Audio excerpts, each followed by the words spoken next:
Yo, yo, yo, this is your man Remington on the mic, back on the block one more time. Yo, it's the Andy and Remington Steel show every other Tuesday. You gotta know that we make the best TV around, even when you're gagged and bound. Back in the 80s, they had Chaos Thugs. Now we're looking at Chaos Slugs. It's the Andy and Remington Steel show on a Tuesday night. It's the Andy and Remington Steel show for your home delight.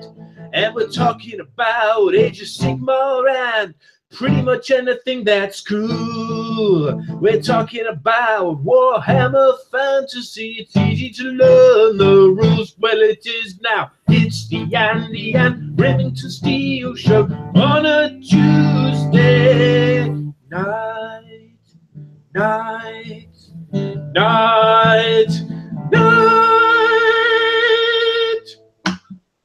That was a lot of nights.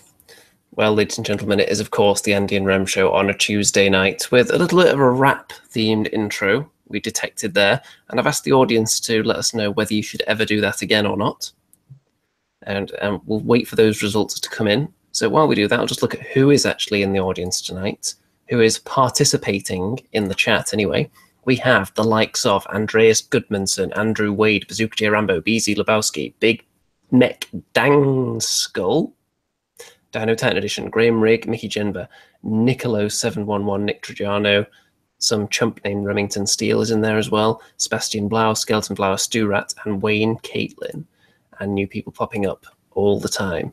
So, Mr. Rem, it's been quite an Age of Sigmar related couple of weeks, hasn't it? Oh yes, and many of you out there, and many of our rival shows, unfortunately predicted correctly that it would be a big Nurgle release. Yet another chaos from the treadmill of GGW. But, you know, I can't moan about it. Nurgle miniatures, they always look brilliant, especially these, like, you know, the ones they've done over the last five years or so. They've been great with the Plague Bearers and the Nurgle Flies. And now we have something entirely different. Well, I can say safely that anytime I go into the city centre after dark, there are plenty of big Nurgle releases on the street. Oh, yeah, in Manchestershire, for sure, right? But nothing on the scale that GW have just put out. So, shall we have a look at some of this tasty new goodness, shall we? Oh, yes. Immediately, right off the bat, right out of the gate. Oh, yes. Here we go. So, we have Blight War. New rules, which is an interesting way to start there. New models and more. So, this isn't completely revamping Age of Sigmar by the looks of it, but I wonder what it is going to do for the rules. Let's see if it tells us right here. We've got the big next week coming soon stamp on it, but then there are images down here. So it's the latest boxed set. This pitches the forces of Nurgle against Stormcast Eternals. Oh, what a surprise. More Stormcast. Of course, Stormcast is going to be in there. And most of these models are not new by the looks of it. It seems as though, we'll come back to some of this stuff in a minute, but the only new models appear to be this Stormcast hero, which is, of course, a lady Stormcast. Which redeems Games Workshop in this, because you heard me like drudgingly say, oh, not another Stormcast, but they've kind of redeemed themselves by having this sort of female warrior priestess. She looks awesome. And then the Nurgle have got their hands. So I'm not sure whether you would actually want to get your hands on this, at least maybe if you're wearing really thick gloves from a hazmat suit, perhaps. But I mean, look at this hideous monstrosity. This was, of course, the leaked picture we had a few weeks ago that appears to be some of this kind of snail fat and some of the legs. But the one question that immediately I feel compelled to ask, is this going to be really fast or really slow? Because it's got lots of legs, and it's obviously not going to be overly concerned by how horrible it is. So I could see it skidding around the battlefield, using its little legs to go very, very fast. How does it attack? Do you like laugh yourself to death when you see it? I would assume the snail pukes on you or something. I mean, I've got some rules in mind that would be brilliant for this model.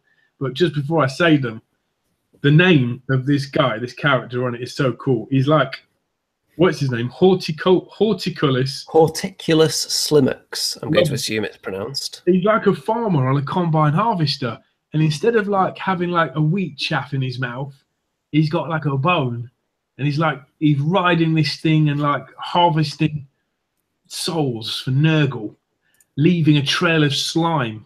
Wouldn't that be cool rule that anything that like goes past where this slime monster has been sort of takes some kind of dangerous slug slime test? Well, let's have a minute to analyze this while the audience may maybe speculate on some of the rules. But if we look at all the different details that are going on here, it's telling quite a story, isn't it? So first of all, you've got this Nurgling, a bit of Nurgle danglage in front of the beast, which is obviously like the carrot in front of the donkey, leading it along. And then at the back, you've got what appears to be some kind of farming implement, which is like dredging up the earth behind it. So it seems to be leaving its hideous snail trail on the ground, and then this thing at the back is kind of grinding up the earth and ploughing the field so that that slime is all pressed down into it and maybe contaminating the earth even further. Oh, right. I thought that chain at the back was to keep him in place. I don't know. I've heard it suggested that it might be an anchor, but I think it looks more like some kind of farming implement for working the earth behind it. Oh, I see. Nice. And it looks like we've got eyeballs growing out of it, of course, and lots of mouths. What's Horticulus got in his hand? Is it like a pincer scythe? What is that? It looks like some kind of hedge clippers Nurgle style. I love it. I love it. It's very, very interesting and characterful. But I think it is just these two leaders that are the new models in there, which is fine because all the other models are nice anyway. Let's just have a look at what you get in the full set. So you've got lots of the new Stormcast stuff in here, the newer stuff, should I say.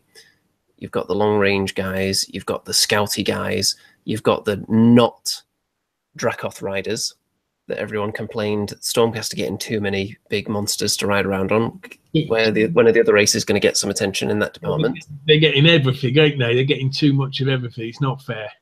But Nurgle, of course, Nurglings, Plague Bearers, and these dudes as well. Now I did a quick in my head little price check on those, and I'm thinking face value, just their miniatures at retail price, what, 140, 50 pounds? You're probably not too far off there. And did they give us a price on this yet? I don't think they did, but if it's the same price as the other one, it'll be what, about £90 ish? Yeah, which not too bad at all, I don't think. Let's look at some of this other stuff here. So, War Scrolls, and then also you get this thing here. So the one thing that's shown on this kind of Nurgle dial, corrupted regrowth. Nurgle units heal D3 wounds at the start of the hero phase. So I'm not sure how exactly this works, but I would presume you just flip it round to whichever one is relevant at that time, which is an interesting little gadget. Have to wait for the rules to come out on that, whether you move it round each turn or not. We shall see. Anyone who actually plays Nurgle, maybe this is something that is already a feature and this is just a new way of representing it, then let us know in the old chat there. Yeah, I like that. I like it a lot. We've had Mr. Goodmanson saying it is £150. No, it's not. Whilst Alexander says £95 is what he's heard. And that sounds about right. Dino Titan Edition says, well, they're the good guys, Rem, meaning the Stormcast. They need to be the best faction available. The whole, I mean, let's just forget Dwarden or Free Peoples and Elves, but never mind. The whole old storyline was evil wins, and now it's the other way round. Mickey Jennifer says, I only want the snail. I'm not sure what I'll do about that. Well, the easy thing to do there would just be to buy the whole box and then sell the rest of it. Because you're going to be making such a saving if you sell off some of the models individually. Like, I would possibly even scour eBay to get a couple of these Stormcast models rather than paying the full price for the box. We could split it, Andy. I love the Nurgle stuff. It looks like. Have you got any kind of Nurgle force at the moment? No. No, actually, I tell a lie. I've got some Nurgle Chaos Warriors from Avatars of War. Yeah. So, but no, not Warhammer ones, no. But yeah, I don't know. Yeah, they're pretty cool. I vowed I wouldn't buy any more miniatures. Well, it's up for pre-order next week, apparently. So on the next show, we'll be having a look at some beautiful 360s of this guy, no doubt. Mr. Goodmanson has said $150 he meant, not pounds. Perhaps. So, very, very exciting, obviously. We've had the current Stormcast and Khorne box set for a while, so it's about time they change things up, and they've put different Stormcast warriors in there that maybe some of the current Stormcast players, myself included, have never actually gone for any of this new stuff. Yeah, they look. That's the coolest stuff for me. Yeah, a lot of people do prefer these particular Stormcast models over the original ones. Yeah. I'm not one of those people, however. I would like some of them. I'm not sure about the riders, though. Can the Stormcast have a dial thing too, as well? Like, you know what I mean? If they'd spin the dial and it says like half your Stormcast disappear back to where they came from and don't return. That'd be cool. I wouldn't like that at all, actually. I wouldn't mind if there was like a Nurgle spin the bottle instead of this. I think that'd be an interesting mechanic for hero challenges. It would. Mickey Jenner would love that, wouldn't she? Okay, shall we have a look at the next thing from the Warhammer community then? So, Shadespire, which of course we heard a fair bit about a few months ago, and there's been some more info on it popping out, and people were able to have a look at it at Gen Con apparently, which is just finished.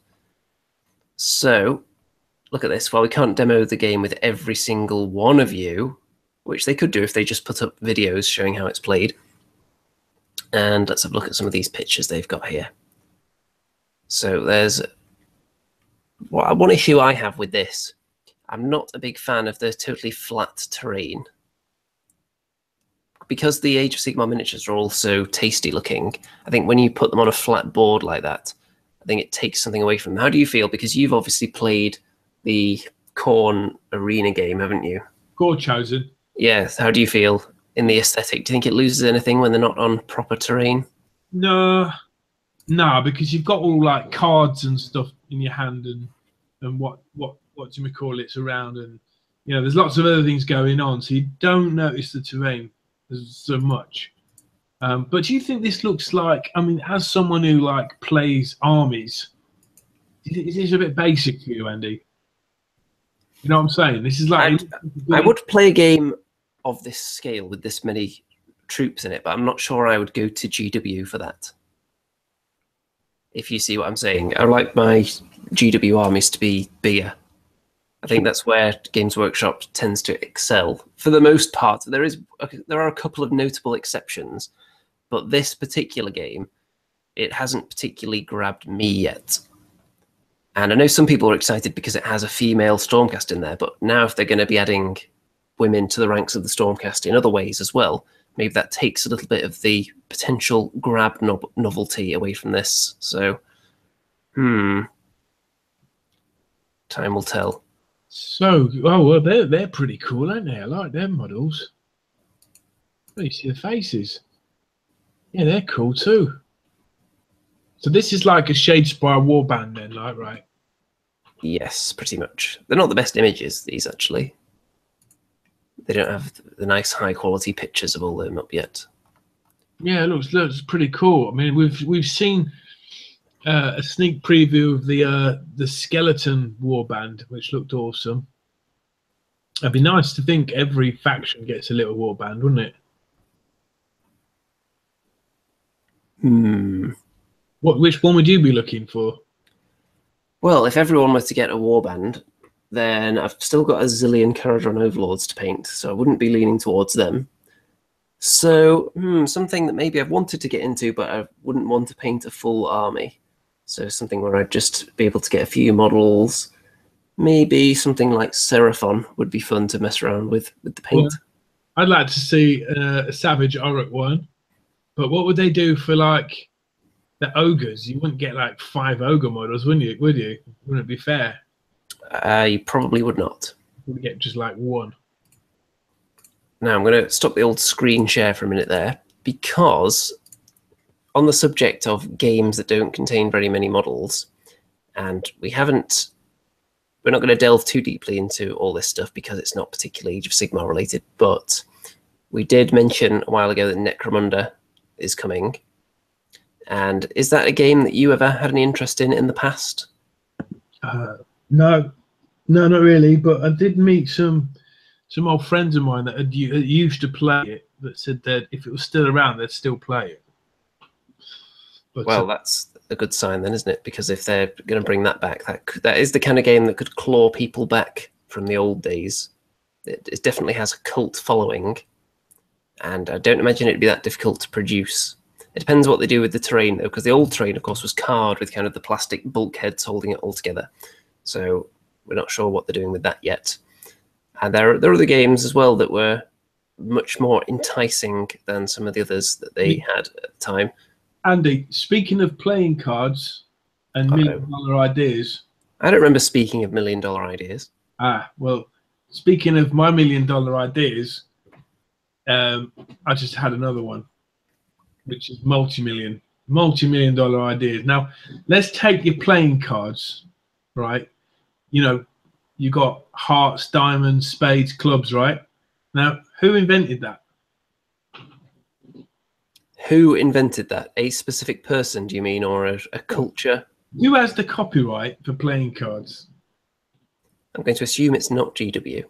Probably no one, right? Because lots Yes. of time, you know one. So it's open for Remington's think tank to completely exploit.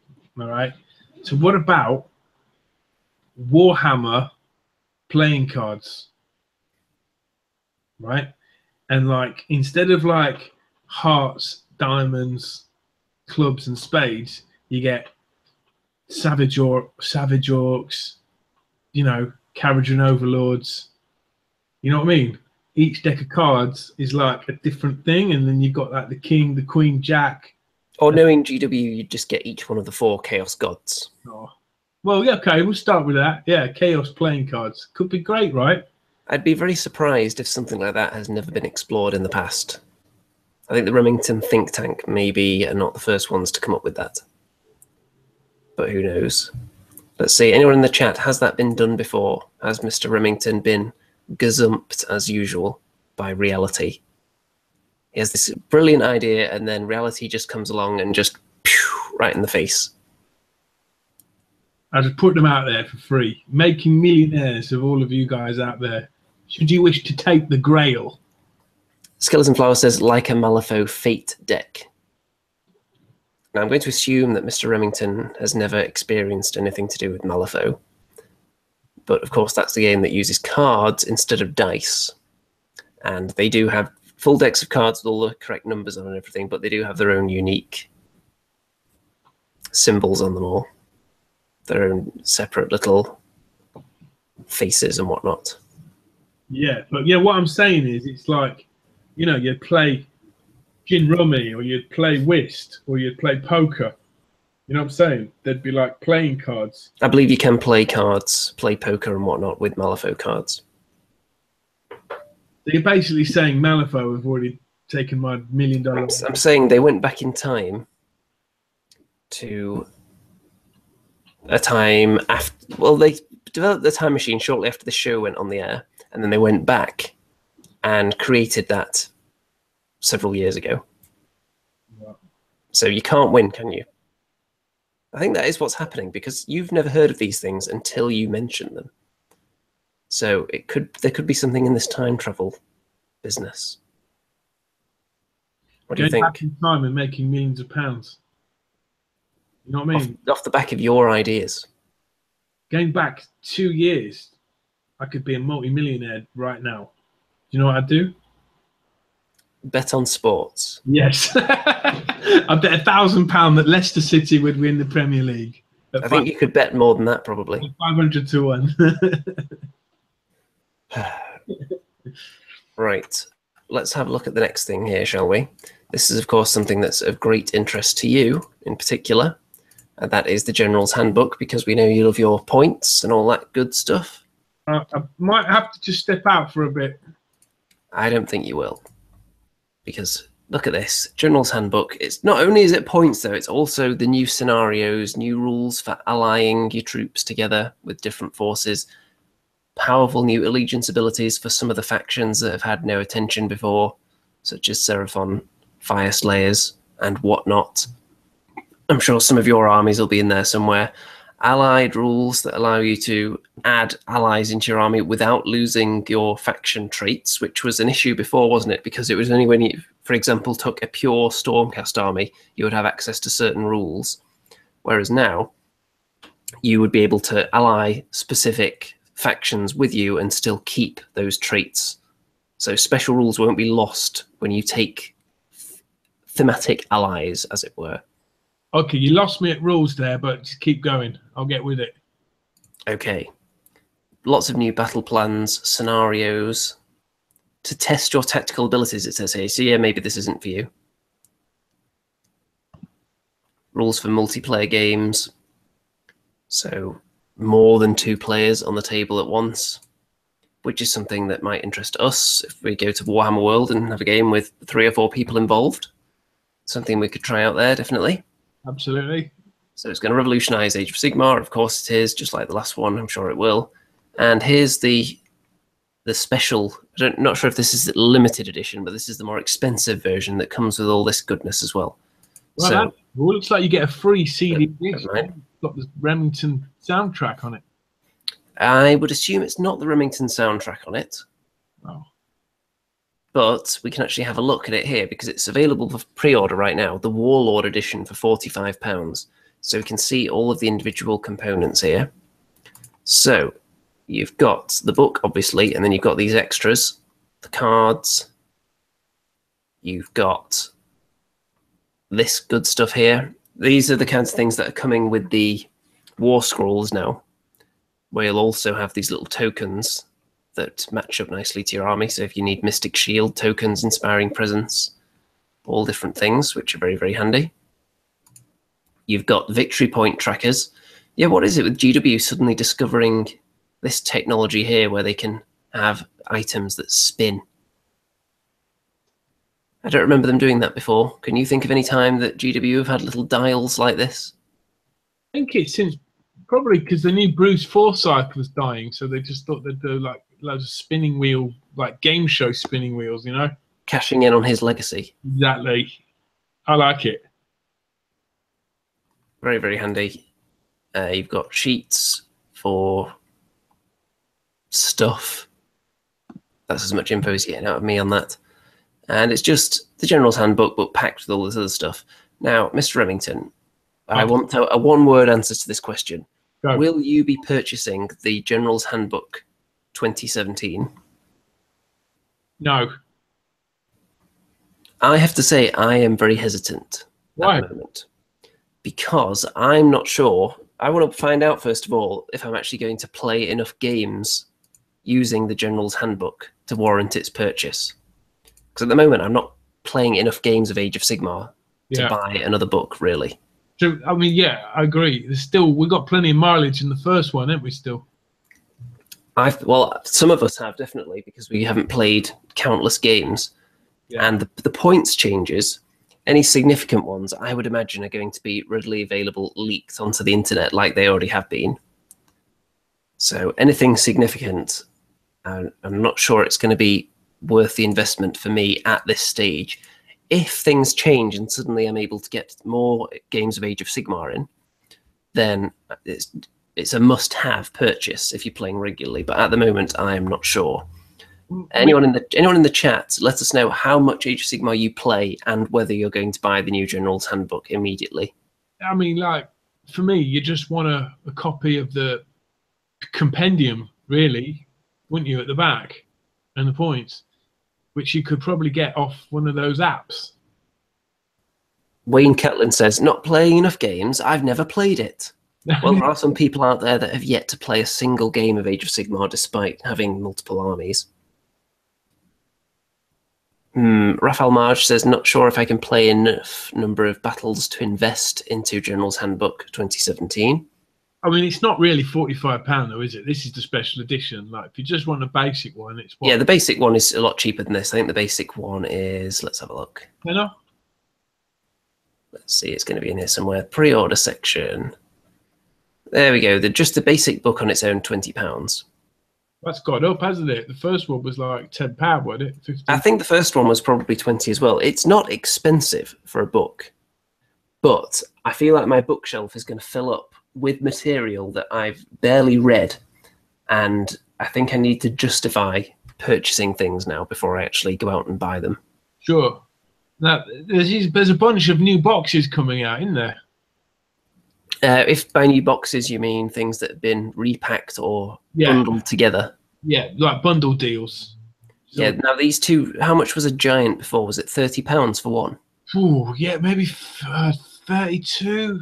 And now you can get two for 45, which is perfect. And I do know someone actually that is starting up an Ale Guzzler Gargant giant army. So this is going to be perfect for him to get started. You can't really call them an army, can you? If you get enough of them, you can. Like a couple of drunk guys.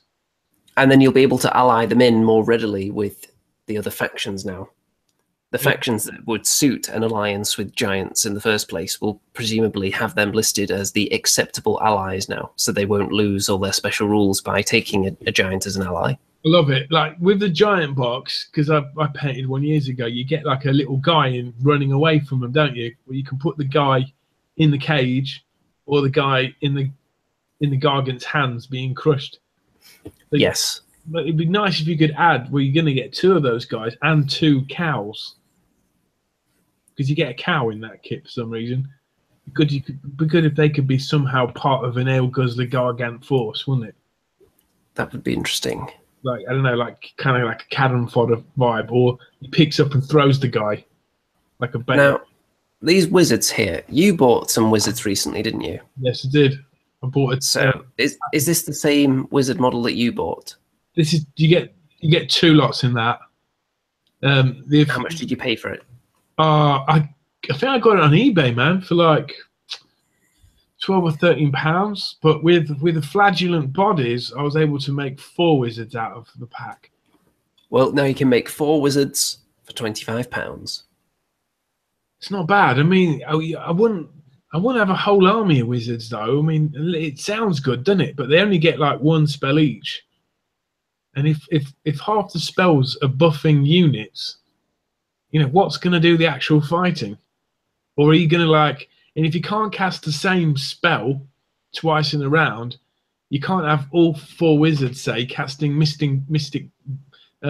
casting Arcane Bolt to, you know, pummel a regiment. I don't know. It could be interesting though, right? It could. We've had some more comments here. Natha99 says the gaming edition bundle is probably the one I'd recommend because of the open war card set. Yes, those cards, which we already touched on last time, I think, that come with the General's Handbook to customize your games. So, yeah, that might be quite handy for some people. He also says that Twin Giant bundle is a steal. Yes, it is. £45 for 2.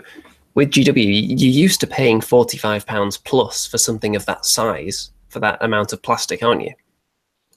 So for 2 of them, and they are some of the nicest models that GW have, I think, the Giants. They're pretty cool. I think you get a choice of like at least 4 or 5 different heads. The Stormcast one, let's see. That looks like a decent deal, but this guy was available to get as part of another box set, I think. How much was he on his own? Him on his own would be, I think he was 18, because you can build that into 2 different characters. I think it was £18.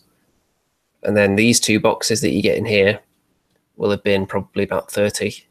So there is a bit of a saving there. There's going to be saving on all these, I would assume. The Daughters of Cain is a brilliant deal, really.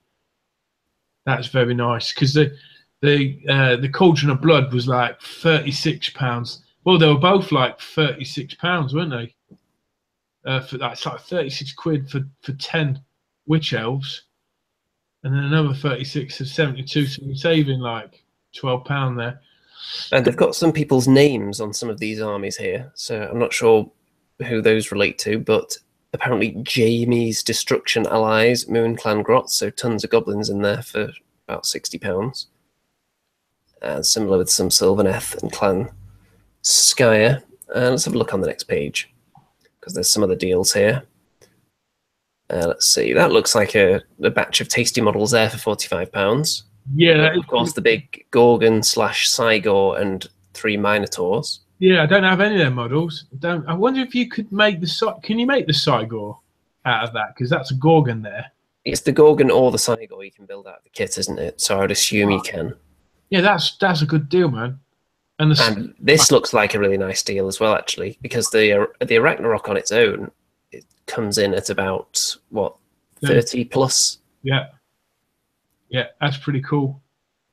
I mean, I'm not ultra keen on the spider models myself. You know, the little goblin grots that are on them. They're tiny and they're very. You can't really. They're stuck in a pose as well, you know. But the Arachnoid is like an amazing model, man. That's awesome. Yeah, good deals, man. So Undead, interesting there, and War Scroll cards as well for some of the armies that maybe didn't have them before. Oh, that's going to be fun. I pre-ordered one of these, Andy. Which one? Is it Bone Splitters by any chance? Yeah, I pre-ordered the Bone Splitters one, and then I ordered a Wurzag Shaman model as well to go with it to sort of complete my Savage Orc force there. I will definitely recommend War Scroll cards, unless you have really poor eyesight, because the text isn't that large. Interesting. Now, people in the chat have been going on about a couple of things here, and a discussion topic that I think we should touch on. Their system of bringing out the General's Handbook every year, the majority of people, I would say the vast majority, will be buying it exclusively for the last 3 or 4 or however many pages it is containing all the points for the units. Do you think that's safe to assume? Yep.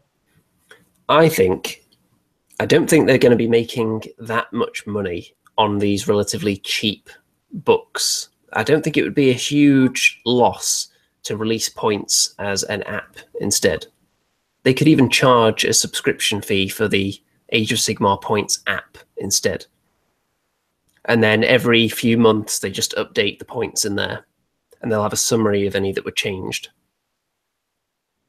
How would you feel about that, rather than releasing a new book every year? No, I like having something in my hands, man. It's not digital, it's real. Even though you've only ever looked at the General's Handbook to look at those final few pages for the points? I mean, for me, I'm a fluff guy. Have you actually read anything in the General's Handbook other than the points, though? Yeah, but it's not fluffy enough, man. So wouldn't you prefer to have it as an app so you don't have to buy the actual General's Handbook? Right, I hear what you're saying. I hear where you're going to now. What? Just the kind of... The points and nothing else in an app. If you want to get all the allegiance abilities and different faction special abilities and rules, then you would still have to buy a book. But the points would be purely app. I hear what you're saying, but there's when you've got army builder apps, that goes one better because it's got the units, the points, and you can put them together to make a force, and it calculates the points, adding magical weapons and whatnot. You know what I'm saying? If they have everything in there that you would need. I think GW should have maybe invented their own points builder app, you know, that maybe you buy. Let's see. Nick Trajano says the app has the points. Does it have just the points, though? Because I'm just thinking the points app, and that's all it is. And every time a unit's points are adjusted over the course of the year, you don't have to wait for the handbook. When they sense imbalance, they change it, and you'll get an alert on your app. You'll click it one day, and it'll say, 5 unit point costs have been updated since last night. And then you would look down and say, let's see. Oh, the Squig Gobber's gone down to 5 points today. And it does 2d6 wounds instead of 1d3. That'd be cool. Yeah, I'm up for that. Would it be one-off payment, though? I would think it would be subscription-based. Oh, that sucks. No, then. I don't think it would be that expensive. It'd probably work out cheaper than buying the General's Handbook every year. What, do you think there's going to be one like every year, then? Well, if they've put the year on it, then I would assume that they're going to have one every single year, yes. Just to rebalance the points and to mix up the meta, as it were. That's kind of cool. That's kind of cool too. You know, it's like paying membership to if you play golf, you've got to pay like yearly membership to a golf club. This is just like a £20 a year investment, and it's better than having FAQs You know what I mean? That some people might have read and some might not have. See, Nick says it has points in the Azir subscription. Does it notify you when the points of the units have changed, and does it update the points more often than the General's Handbook? I think not. Yeah. So it's not exactly what I was saying. Let's see. Wayne Catlin says, I'm surprised there isn't a new one every 3 months. Well, you never know. They might start bringing out 2 each year instead. Let's see. One of the benefits of subbing to Azir service is you can save profiles for armies. Interesting. Yeah, I haven't actually looked into that at all. But it doesn't sound exactly like what I was proposing, though. I think like weekly points updates with notifications to tell you what has changed, so that on the eve of a tournament, the points could be changed. I'm sure the tournament packs have come with something like build your army list in accordance with how the points were on this particular date, and then anything that changes before then wouldn't factor in, but it would be quite funny. Sure. Now, going back to the new Nurgle release, you know when it said like new rules? I think them new rules will be just like new sort of scenarios. You don't think there'll be anything that completely changes the landscape like the General's Handbook does typically? Yeah, maybe some like Nurgle spells or special abilities.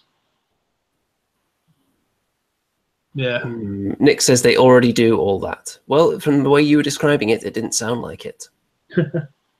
Now, there's 3 other mooted box sets coming out as well. Now, last year, GW ran this campaign, didn't they? And it was like each faction had like a points tally according to how people reported whether they won or lost.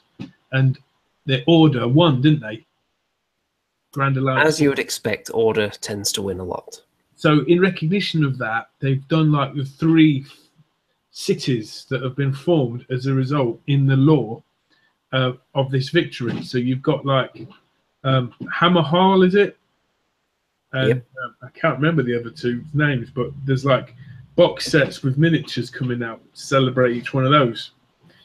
Need I say that there's Stormcast Eternals in every box? But one of the box has like a little Dwarden force with some Stormcast. The other box had some Dark Elf Corsairs, a Dark Elf Chariot, and some Stormcast. And the third one, which is the one I want, is got some Free Guild Handgunners, a Free Guild Champion, a Celestial Hurricaneum, and some Stormcast. And some Stormcast. You sounded so disappointed with that last. Loads of people are like, I just wanted the free guild, and they're like, yeah, but you can like share them with a friend, and it's like every friend's must have Stormcast. You know, it's like I don't know. I think they're doing that. They're just going to end up on eBay, aren't they? The prices are going to be like minuscule. Everyone's trying to get rid of Stormcast models. Well, shall I tell you something that may well end up being split up and put onto eBay? Tell me. There is a new release, and here it is. GW's own Citadel Skull Pack. Oh, have you seen this yet? Yeah, I've seen these new base packs that you get. They look pretty cool, man. Look at that. Can you imagine going through all of those skulls one by one and listing them all on eBay? Someone's going to do that. This is, for me, this is like classic what you need to paint on the sprue. Don't take these off the sprue, man. Paint them on the sprue and then, you know, dish them out on the bases. They'll be a lot easier to do. Well, the problem with that is that most of them seem to be attached at the top of the skull, which is a part you would want to paint. But yes, I hear what you're saying there. There are some more interesting skulls on there as well that would probably fetch a heftier price on eBay on their own compared to some of the others. Can you name the creatures from that sprue? Probably not. They look like beastmen, but the big ones in the middle, is that like an arachnoid skull? It could be. Some of them might be vaguely 40k as well. I'm not sure if they are, but it wouldn't surprise me. Well, you could do some pretty good conversions, couldn't you, with them? You definitely could. And if you're buying this pack and say, for example, you don't want any of these big skulls, listing them on eBay, you could probably get your £15 back easily just for this sprue here, and then you've got all these billions of regular skulls for nothing. But that's not all. There's not just skulls, is there? There's other things you can buy, other base packs. There are, but let's just look at this list here. So 82 human skulls with jawbones, 86 human skulls without jawbones, 15 human jawbones, 60 assorted damaged human skulls, 2 giant skulls, 1 morghast skull, 1 beast skull, 2 small horned skulls, 4 medium horned skulls, 3 large horned skulls, 7 bird skulls, 2 chaos beast skulls, 6 plaguebearer skulls, 6 bloodlet skulls, 10 tau skulls, 5 Kroot skulls, 6 alien skulls, 21 gene stealer hybrid skulls, 20 orc skulls without jaws, 5 orc jawbones, 7 orc skulls with jaws open, 7 orc skulls with jaws, as well as 15 human jawbones, 5 orc jawbones. Wow. That's mental, man. That is a lot of skull. Mickey Jennifer says there's a newbie skull on there, I hear. Well, which one is it? Let's see. Which one is the newbie skull? Where are the giant skulls? What's a newbie? Giant skulls. Maybe that one there. Number 24. That's quite large. And this one here, probably. Wow. Very nice, anyway. And that's what you can do with them. You can just pile them up on the base if you want. Wow. Yeah, that looks awesome, doesn't it? It does. And it's not even that expensive either. If you wanted to do that with your whole army, it's not that crazily expensive, because obviously you don't have to have the center of it as skulls. You'd build up a little hill of green stuff and then just stick the skulls to the outside of it so it looks like just an endless heap of skulls. And you could do that on a lot of models with all this, couldn't you? I mean, look at them all. I mean, see, I don't think Khorne has really thought this plan through, because an actual throne of skulls, right, has a number of problems to it. Number one, the skulls will keep like falling down and shifting your seating position, so it wouldn't be very comfortable. Number two, they'd keep getting crushed underneath your feet or your backside when you sit down. So that's not very practical at all. So this throne of skulls business is going to end up looking like Brighton Beach. I've sat on a few seats on public transport that felt like they were made of skulls. Right, so you're battle hardened, so to speak. Yeah, so if anyone's possibly able to be the king on that throne, maybe I can do it. Who knows? But there is more, as you said. Creeping vine. Well, you've got lots of skeletons in your closet, haven't you, Andy? I don't know if I agree with that. Look at this, though. Creeping vines. Now, how many sprues do you get here? This will be an interesting one. 12 creeping vines. So does that mean there are 12 of these sprues? Or just 12 vines? In which case it would be 4 of these sprues, because there appears to be 3 vines on each one. Yeah, I think there'd probably be 4, man. Yeah, that sounds about right. You could use you could tell you what about this? What about this for $1 million idea, right? Buy the Ale Guzzler Gargan pack, buy the Creeping Vines, and you can retell the story of Jack and the Beanstalk. You could. Is that the end of the $1 million idea? No, it could be an actual board game or a miniatures game. Like, let's say you could have like yourself, Andy, as the character trying to get to the top of the beanstalk without being plucked off it by the giant and eaten. Potentially. $1 million idea right there. I'm going to say I'm not a fan of these vines. I think they're too big, if anything, because you're going to have to chop them up. And when you do that, you may end up having to kind of sculpt the end of it a bit. They're not just as easy as the skulls, where you just clip them off and just stick them down. I think you may have to do more work on these if you plan on cutting them. Of course, if you just want to stick them to the side of something, let's see how they've done it. It looks like they've got bits of it sticking out of the ground. I mean, that's an amazing picture, isn't it? A great model. So they've done a real fab job there. There are ways you can use it, clearly, that won't require much work. Yeah, they look like they're a bit bendy as well, like 3D bendy. Yeah, we'll see. Maybe when someone gets their hands on them, they can tell us exactly how pliable they are. I like them. I mean, they look good on the bits, you know, on putting them on terrain. You know, like a watchtower or something. They look kind of cool. You could even do like Tolkien and fairy tales repeated in Warhammer Age of Sigmar. We've already had like Jack the Beanstalk. What about the Tower of Rapunzel? The Tower of Rapunzel, where perhaps Skeleton Flower could let his hair hang out the window and everyone could climb up. Yeah, well, it's like a damsel, and you're like a warrior prince, and you've got to get up. You've got to get up the tower to save the Bretonian damsel, or, you know, Skeleton Flower. Well, Skeleton, put your hair out the window and see if your knight in Remington armor is going to come along at some point and climb up. I don't know, though, because I'm not sure everyone's hair is cut out for that. Some people's hair might not be as firmly attached as those of us with just purely luxurious locks. I mean, they could work for, like, you know, you could do some cool dioramas, man. You know, what about like Seraphon Army, and you've got like loads of skinks doing like Tarzan impressions? You could. Yeah, there is a lot of potential with them, but so far I'm preferring the skulls. We do have one more, though. Now, I like these ones a bit more, actually, it has to be said, because they're more like the skulls in that they're just little pieces. You just clip them off, stick them down. You don't have to mess about with them. So I'm liking the look of these.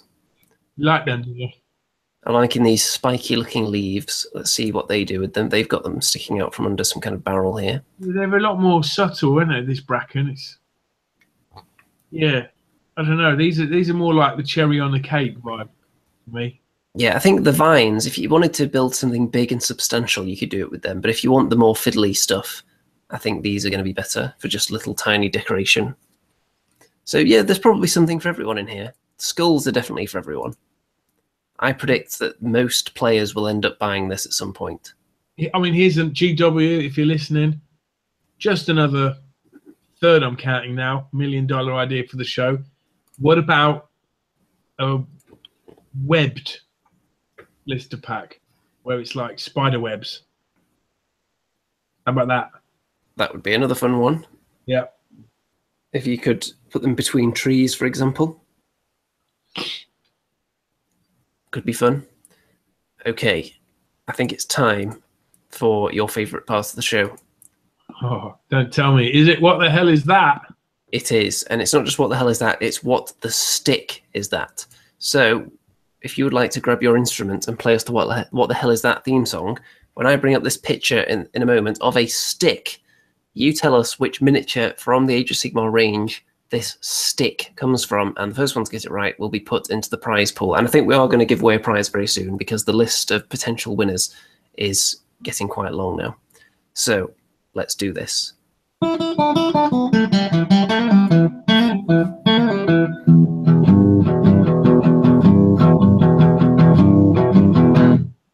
What the hell is that? What the hell is that? What the hell is that? What the hell is that? What the hell is that? What the hell is that? Only Andy and Remington know. There we go. What the stick is that? It's clearly a stick. Which miniature is it from? Bazooka J. Rambo says branch. He also says wood, neither of which are actually miniatures in the Age of Sigmar range. You have to name the miniature, not just what it is, I'm afraid. Wayne Catlin says it's plastic.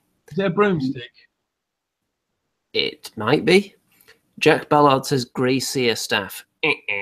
That is incorrect. Somebody's going to get this, and I don't think it's going to take very long. There are only so many miniatures holding a stick. Mickey Jennifer says Citadel Wood. Nope, it's not from the Citadel Wood. Andreas Goodmanson says Grey Seer. Nope, we've already had that, and it was wrong. He then says Thankwall Staff. Nope.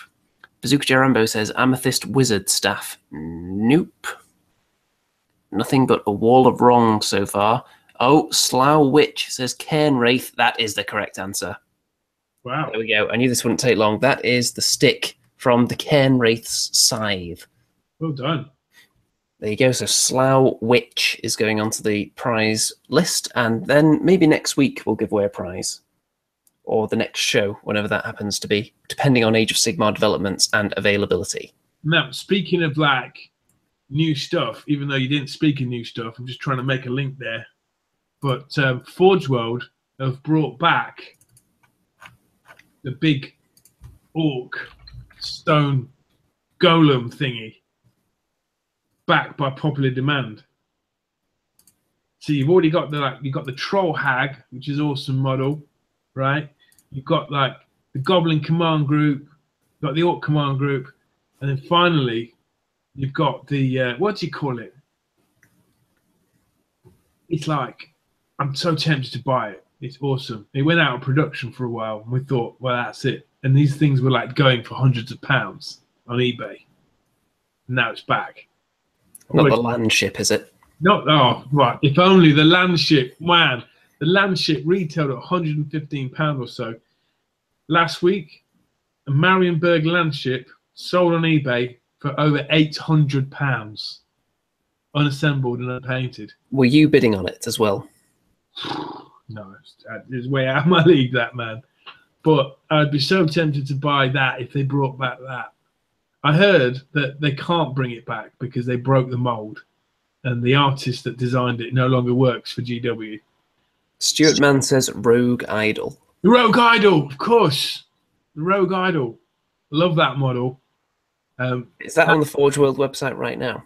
Yeah, it's on the Forge World website right now. Check it out. It's massive. It's brilliant. It's beautiful. And they're doing a special deal where you can buy two for an undiscounted price of £130. Seems fair. Well, there you go. Look at that. Rogue Idol. Look at that. He looks like a big cuddly teddy bear, doesn't he? Let's have a look at it on the 360. Look at it spinning away. Imagine that. Just pummeling Stormcast. How fun would that be? Well, as long as they're not mine, then it would be a lot of fun. Now, the backstory behind these is wicked.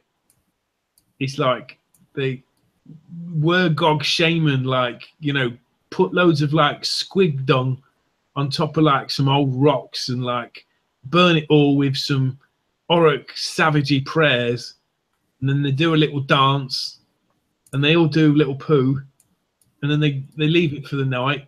And then come the next day, if the magic of Mork or Gork has worked right, then this statue will come to life. Join him on the battlefield. Skeleton says it should have a better butt. And I'm going to agree there. It doesn't really have a butt. I mean, it's got something there, but I wouldn't call that a butt. There's no discernible kind of butt cheekery going on there. A bit like a phallus, isn't it? Yeah, it's just a big rock in the place of its whole butt and groinal region, really. And this thing is like, I think it's deceptively detailed. Like, you think, well, I could just make that out of like stones and milliput. Well, you probably could, especially if you got some of them creeping vines and bracken. But I've seen people actually make things that are very similar to this, that look very good. But I'm sure when you actually get in there, you'll find there's a lot more going on than meets the eye. Little details creeping in. It's got like, you can put like the Savage Orc mask on his face as well. If you have a look at another picture. So it's like £65, that gargant. Look at the size of him compared to a Savage Orc. Does they have a picture with a mask on it? Oh yeah, there we go. Not painted, but there you can see it.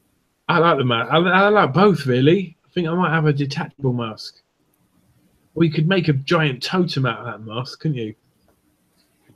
You could definitely use it for something. And I assume he's a big beastie. There he is, perched, poised, posed next to just a regular orc. That is wicked. That's as tall, or if not taller, than the Orc Wyvern model. Definitely. So, yeah, I believe it's 400 points in the game for that baby. That'd be damn good then. Yeah, he's got a ton of wounds as well. Like, I read the rules for that guy. Pretty cool. Right, we've had a comment here from Dave Dog. Says, I'm going to drop another £20 for a slightly updated General's Handbook. ? And he seems to think that GW are not necessarily in their right mind, releasing a new General's Handbook that's only slightly altered from last time within a year and charging for it again.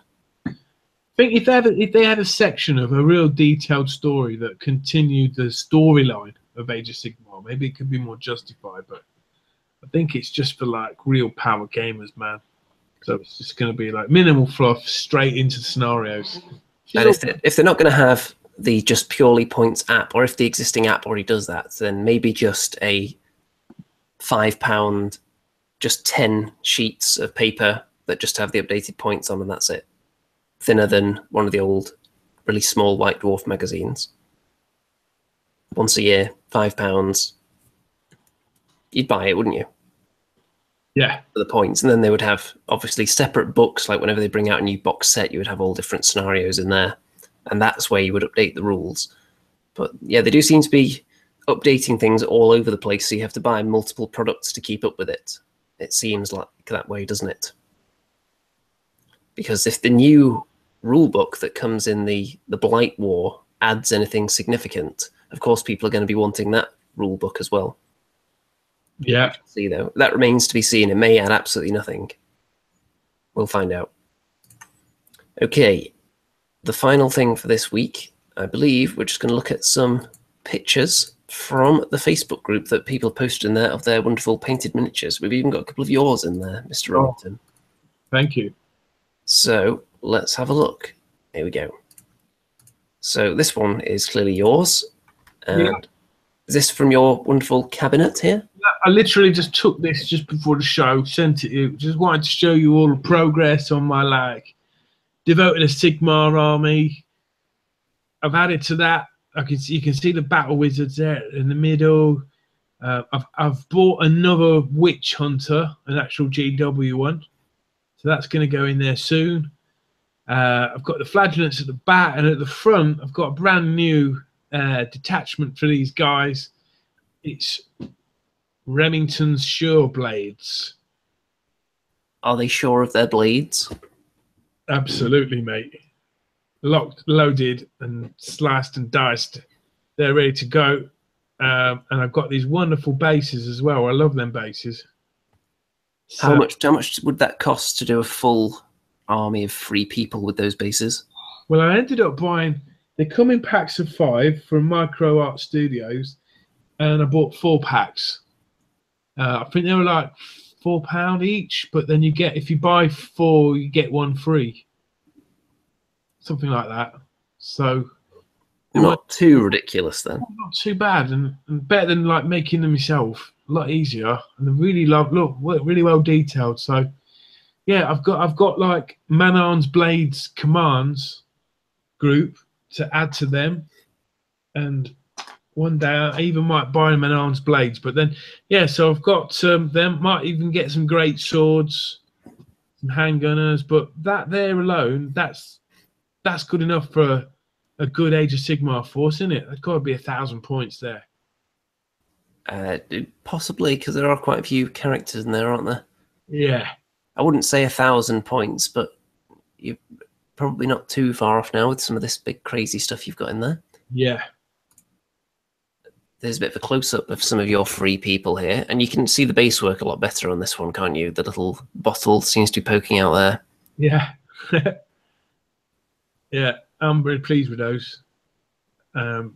I tried doing it with a different base coat. I've like got a spray paint of Mornfang Brown, and it's a bit better because I always used to use like Chaos Black as a spray base coat, and now having a lighter colour, it's a bit easier to see details.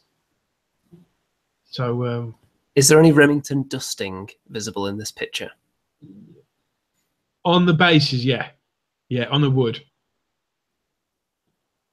But not on the miniatures themselves. What about the Remington finger sponge? Was that used at all? No, not this time. No, I forgot about that. What about the Remington paint pen? Yes, there is some paint pen action. If you can zoom in on the sort of scrolls that are dangling off these guys.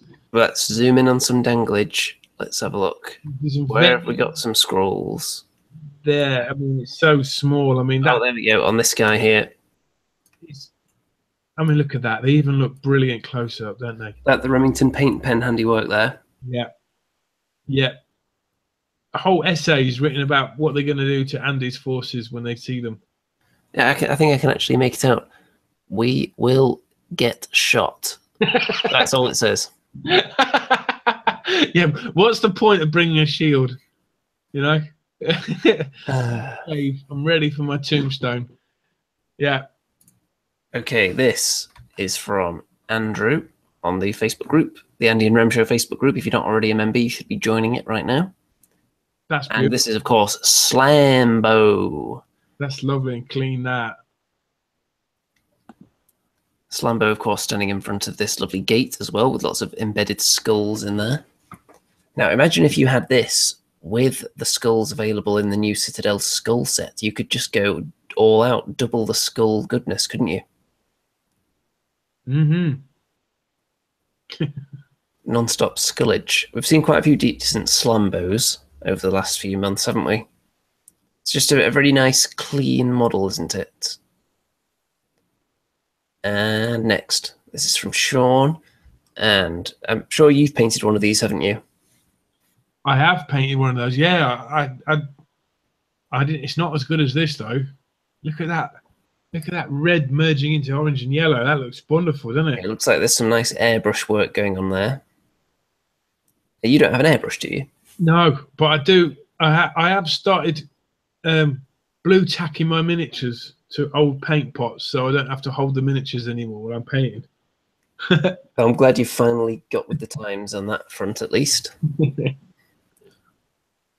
Then this is from Lee, and we've seen some of this army before. The pink and white Order army. He's also got some Stormcast in this colour scheme. Now, can you imagine if that book closed on them?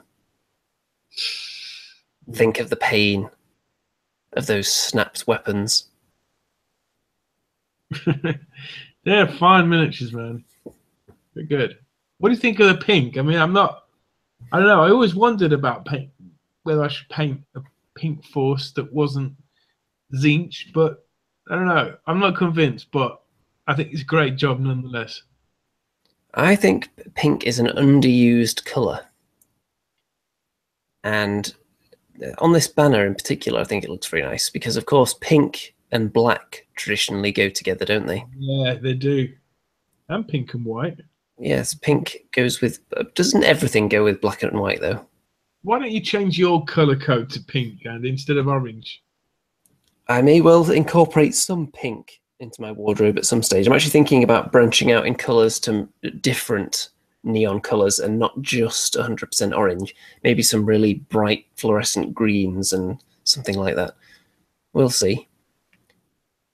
Actually, this picture here, just with the book potentially about to crush the miniatures, it reminds me that moment we've all had where you've got the carry case open on the table and there's a miniature underneath it and the lid just crushes down and there's the standard bearer crushed. People asking about the Remington paint pen. Now, this is quite an interesting development, actually, because people have actually started painting with pens. Yeah. I wonder where they got that idea from, Andy. Yes, you know, Sharpies, as they're known. Yeah. People have started using those, particularly the metallic ones, to paint metallics on miniatures. Anyone in the chat who's familiar with Luke's APS channel, his channel has actually been sponsored by Sharpie now. And that is not even a joke, because he did a video on the fact that you should be painting with Sharpies instead of buying paints, because it's much easier. So I think he's blatantly ripped off the Remington paint pen, and now he's cashing in on it as well at the same time. Sharpie could have had a big windfall if they'd just like done a line, you know, Remington's Sharpie paint pens. Well, there's still time if they want to get in touch with you. Mine are a lot finer though, because if you just get on me a sec, I've used Sharpies for about 20 years. There's a roadie on the road. No roadie would be worth his salt without a Sharpie. Have you occasionally drawn obscene pictures onto people's heads while they're passed out? I've written in many toilets, my friend, using a Sharpie. Did you write a series of numbers, perhaps? 666 maybe. No, but Sharpies aren't generally thin enough to get in that kind of detail. They were mainly used for kind of gold edging on armor plates, for instance. Right. I'd like to see that and see how good it is. Yeah, I'll send you a link to some of the material on that, but it's the new craze that's sweeping the globe, definitely. Right, speaking of the craze that might be sweeping the globe, we were asking last time about Natasha's flowers and plants and where she gets them from for her bases, and she did actually reveal in the Andy and Rem Show Facebook group that they are all handmade from clay. Wow. So she doesn't buy these flowers, she just builds them by hand. It's sad for most of us because it means we can't buy them. Well, there's a business plan in there, Natasha. Just simply fill in an application form and send it to Mickey Genver, brackets, Remington secretary, think tank advisor, and we can maybe manufacture these wholesale, get them out there to the people because these are special. But anyone who can sculpt these, the issue would be if you were going to mass produce them, it would be quite difficult to make a mold of some of them, I would imagine, because they're so fine. For example, a blade of grass, you're not going to make a mold of that. Some of them definitely, like these flowers here, where you could make a kind of a one-sided mold where the bottom of it is flat and you just stick it down on the base. I could see that being possible, these kind of thick flowers here. They're just mental, aren't they? They're so cool. Do you have to fire them in a kiln? Because when they break apart. I think she put more info on that on the post on the Facebook group, but I can't remember right now. So you should have a look in there and reply to that if you've got some more questions about it. Yeah, they're brilliant. And that is the extent of all the imagery that we have this week. So before we go, have you been working on anything that we haven't seen, Mr. Remington? No, I've just been finishing off them Free Guild Swordsmen, to be fair. It's nice, it feels good just to focus on one thing and get it finished rather than painting, odds and sods miniatures and, feel like you're really getting anything cohesive done. So,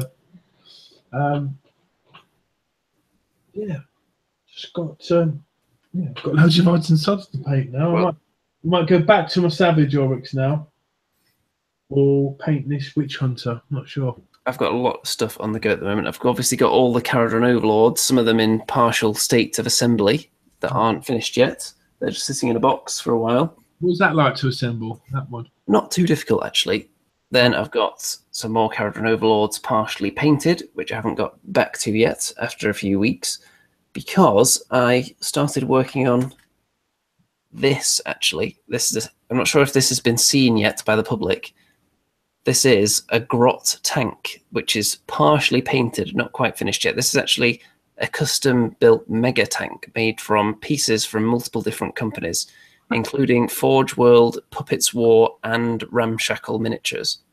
Oh my god, that's amazing. I love that little Nazi snotling at the top. Where do you get him from? I think that is a Forge World one. That. How did he find them? How did he get him? You can buy packs of Grots on Forge World, from Forge World. Right. And lots of them are kind of perched all over it. Obviously, you can't see everything at the moment because it's not all painted. But when it's finished, I think it's going to look quite tasty. And then I've got some smaller ones as well. This one is mostly Forge World stuff, but there are some other companies that I've got tanks from as well that I've mixed and matched with Forge World pieces. So that's going to be an interesting 40k project that I'm working on at the moment. Because you did a 40k battle report, which I watched. I enjoyed that a lot. And you had what did you have? They have Khorne against. It was Khorne against Dark Angels. Right. Yeah, it was good in that. So the new 40k rules very much what I would like Age of Sigmar to ultimately be, I think. Because it's simple like Age of Sigmar, but they've taken it slightly back towards the old ways in ways that you would want them to. For example, strength versus toughness is back in a simplified form. Right. So some of the things people complained about in Age of Sigmar, they've corrected and learned their lessons. So I think AOS will go in that direction as time goes on. The other thing I'm working on here, For Kings of War, some trolls. This one who has cut his own hand off. I don't know if you can see that clearly. Let's see. There you go. Wow. So that's what I'm working on at the moment. Plenty of stuff on the table. It's actually completely packed, the painting table at the moment. I couldn't fit anything else on here at the moment. Like you do strength versus toughness, and if the strength outnumbers the toughness, do you take that off the saving throw? No, it's strength versus toughness. If the strength is higher than the toughness, then you wound on a 3+. Oh, right. And if it's double, then you wound on 2+. So And it goes the other way as well. So if the toughness is higher than the strength, then it's on a 5, and if it's double the strength, then it's on a 6. there's no like minuses on armor save like there used to be. There are. They've got armor penetration or armor piercing or whatever, which is exactly the same as the way Rend. Oh, right. Yes. Yeah. Okay. Yep. So I very much approve of the new 40k rules, and I think it's something that you might actually like as well. If you like the way Age of Sigmar works, I think you'll like that. Oh, I like over 40k floors, man. Quite like Harlequins. I think they'd be really hard to paint. It would change things up a bit since you've got about 10 fantasy armies sitting around the place. Yeah. Still haven't had the nerve to photograph one and put it up on eBay. Still not picked one that you can actually part with yet. Yeah, but it's going to be my corn force. I think it's going to go. But it's like it must be like picking one of your children to send Yeah. away to boarding school while you keep the rest at home or something. yes, and they're all just almost complete. And I think, well, if I just paint those miniatures, then it will be complete. But that means going back to the table with them. You know, it's like the Beastmen army. It's all square bases, but there's a force there. But then I've got maybe 20 unpainted models. So it's like a potential buyer that don't want to paint an army. They're going to want a finished army, aren't they? They're not going to want to have to paint 20 themselves. Well, maybe you can squeeze even more dough out of them if you have to paint the rest. Maybe. I don't know. I think the value of armies has gone right down, man. Unless it's like top painting. Some stuff, it depends what it is. There's still a market for some of the really old, especially metal stuff that's out of production. Sure. But I wouldn't want to part with that.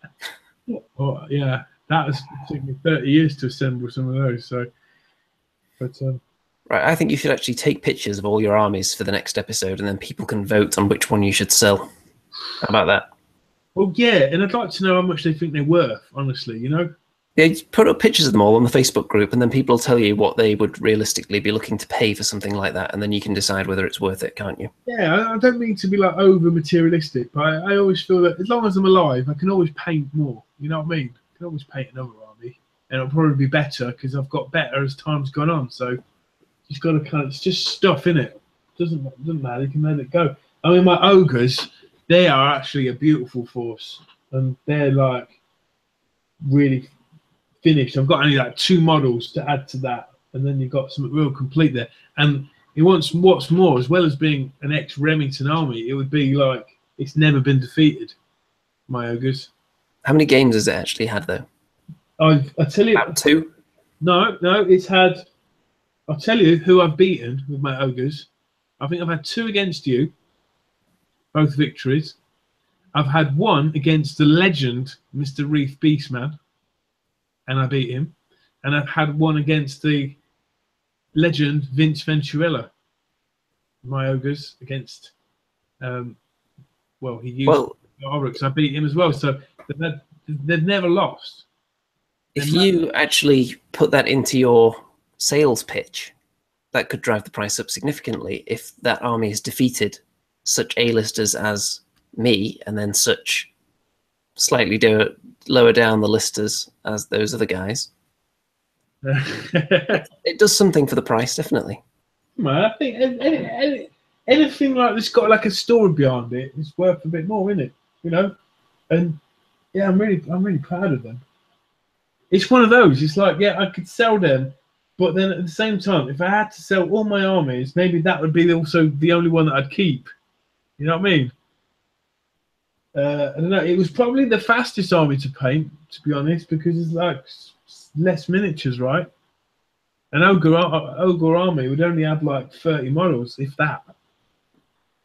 And it just because they're bigger doesn't necessarily mean that they take that much longer to paint than a smaller model, because there's still, with a tiny model, you've got to poke like under the armpit and get those tiny little details. Yeah. Whereas ogres, the details just tend to be bigger, don't they? Yeah, yeah. But they've all got like on the trousers, I've done like Celtic patchwork on them, and there's like lots of little Noblards everywhere. In fact, I've got like a bunch of Noblar trappers, which don't really have a place in Age of Sigmar anymore. You know what I'm saying? So I don't know. I could probably, and they're all on square bases still. So perhaps I could like pitch it as a, ninth age / AOS. But my only problem is, and this is where we need some advice off you guys, is how to package these things.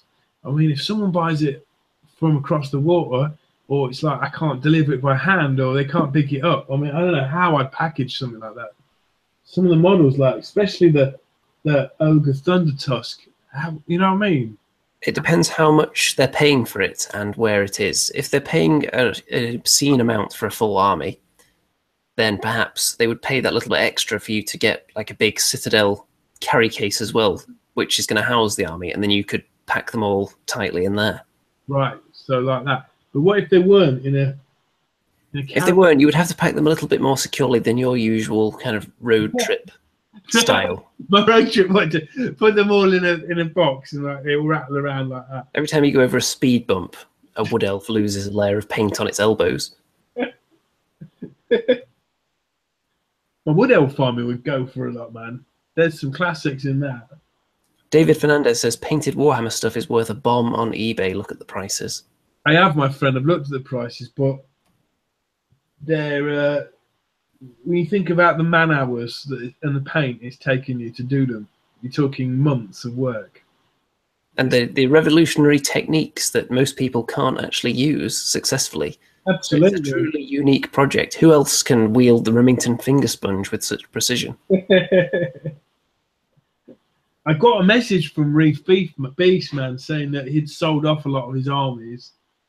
And Did it make him feel better? And has that inspired you to sell off yours? I think he was like, he sold them for a lot less than he felt they're worth, but just, wanted to sort of clean the shelves out, and start again.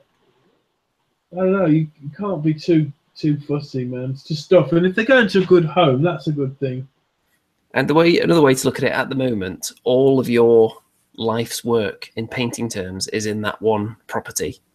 If you're out at work and your house burns down, that's everything you've ever painted gone in one fire. Whereas if you've sold some of it, at least you know that even if your house burns down, somewhere out there's someone playing with Remington originals on the table. Sure. I mean, because I think I could live with it if I took really nice photos of them, and then I'd have the photos. But yeah, I mean, like artists like, Rembrandt or Van Gogh, they had to let go of their pictures, didn't they? I mean, Van Gogh's probably a bad example because he didn't sell any while he was alive. He was a bit nuts, though. But I don't know, like Picasso. Then I mean, like they had to let go, didn't they? Knowing that they could just paint they could just paint more. He was a nutter, yeah, he was. But that's kind of what made his story, really. Maybe that's how your armies will be looked at after you're gone. Remington, this guy that used potpourri for a basing material, never sold any of his armies. Genius that was Remington, he never lost an Age of Sigmar battle. Mainly because he kept backing out of games. What on earth do you mean, Andy? We'll let the audience draw their own conclusions from that. No, our next meet or our next mooch is going to be at Warhammer, isn't it, Andy? I'm going to pay for you to come down on that key. That is the key, really. Finances. If Mr. Remington's getting the wallet out, then it's very likely to happen. Right. Oh, I've got to thank. The last show we put out was with Adam, wasn't it? Yes. Mr. Atom. And he was awesome. But after we finished the show, which you can watch if you just go on Andy's channel. This channel, you mean? Yes, this channel that has all my subscribers, but never mind. I applaud you, Andy, for your enterprise. Uncle Atom, and I and yourself talked for about an hour and a half, didn't we? And I wish we videoed it because there was some gold there. I don't know, because when you're not on the air, you can talk about much more controversial topics than you can do when you are broadcasting live. Yeah, he's a fine man. And we're going to have some more guests on soon, I imagine. Yes, we are currently looking into increasing the guest pool and, of course, getting back to the old regulars as well at some stage. So keep your eyes peeled for that. And I think it's about time to wrap this one up, isn't it, then? It is. And if I'm not mistaken, Andy, it's your turn to sing the outro. You've just sprung that on me a bit, haven't you? Well, this is what it's like for an artist. You know, you get commissions last minute. That's definitely last minute anyway, isn't it? Okay. I'm sure I can come up with something about slugs. What, is it going to be a rap or is it going to be a banshee wail? I don't think it's going to be a rap, to be fair. I think...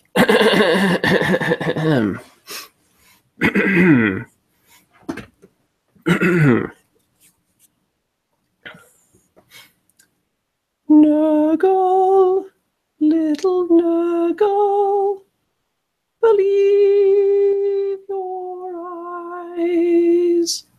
Nurgle, little Nurgle, the slime shall rise.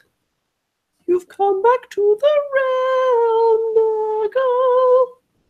Make mortals pay their price.